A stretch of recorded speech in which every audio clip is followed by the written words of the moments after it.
Chaque jour, Charles et Carole vous présentent la leçon de l'école du sabbat.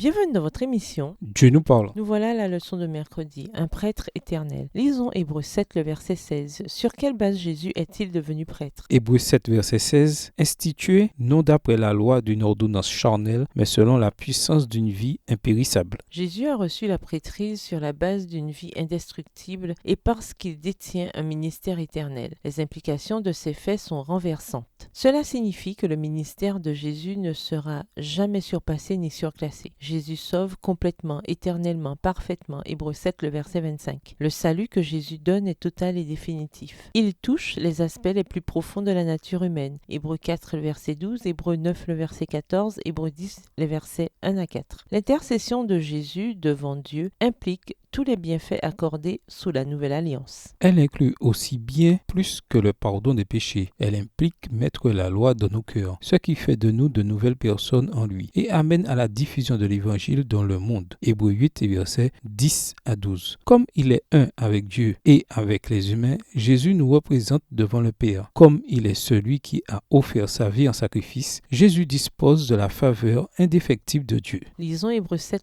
le verset 22. Que représente ce lien avec la nouvelle alliance? Hébreux 7, verset 22. Jésus est par cela même le garant d'une alliance plus excellente. Jésus est le garant de la nouvelle alliance car Dieu a fait le serment que Jésus serait prêtre pour toujours. Hébreux 7, le verset 21. Il est très facile de passer à côté de l'importance de ce serment. Paul avait déjà évoqué les serments que Dieu avait faits à la génération du désert et à Abraham. Hébreux 3, les versets 7 à 11, Hébreux 6, les versets 13 à 15. La différence entre ces serments et le serment que Dieu avait juré au Fils, c'est que les premiers étaient faits à des êtres humains mortels. Les serments demeurent en vigueur aussi longtemps que les bénéficiaires sont vivants. Le serment fait par Dieu à la génération au désert et à Abraham fut contractuel aussi longtemps qu'il y eut une génération au désert et des descendants d'Abraham. Galates 3, le verset 29.